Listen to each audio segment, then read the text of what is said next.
กาวันนั้นนี้ขึ้นลงแต่หัวใจชาวไต้ยังมั่นคงใต้ร่มพระบารมีองค์รักฉันจะยังคงจงรักภักดีแม้ไม่มีพระองค์พ่อเจ้าอยู่หัวภูมิพลไม่สำคล้ายเป็นบุญของชาวไทยใหญ่ที่พระองค์นั้นบันดาลให้ได้อยู่อาศัยบนพื้นแผ่นดินไทยของพระองค์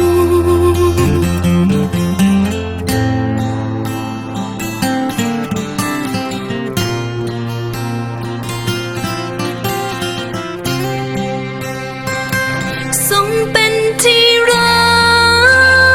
กและที่พึ่งพิงทั่วทุกถิ่นทั้งใกล้ไกล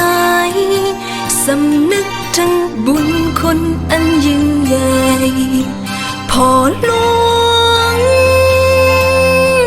ของไทยสถิตอยู่ในดวงใจของชาวไต้ตราบนี้นิรันดร์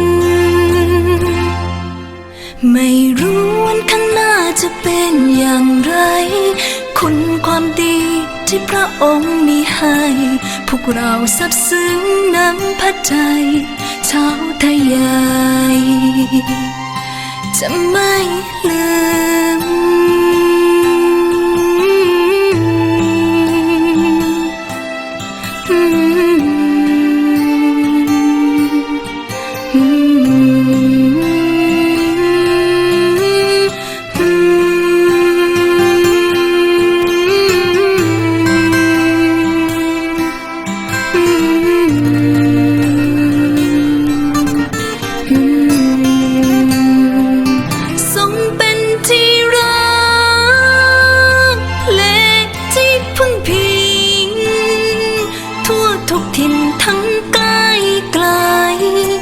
สำนึกถึงบุญคนอันยิ่งใหญ่พ่อหลวงของไทยสถิตอยู่ในดวงใจของชาวไต้ตราบนี้นิรันดร์ไม่รู้วันข้างหน้าจะเป็นอย่างไรคุณความดีที่พระองค์มีให้พวกเราซาบซึ้งน้ำพระทัยชาวไทยใหญ่จะไม่ลืมเพราะมีพระองค์เป็นแรงบันดาลใจให้เราชาวไต้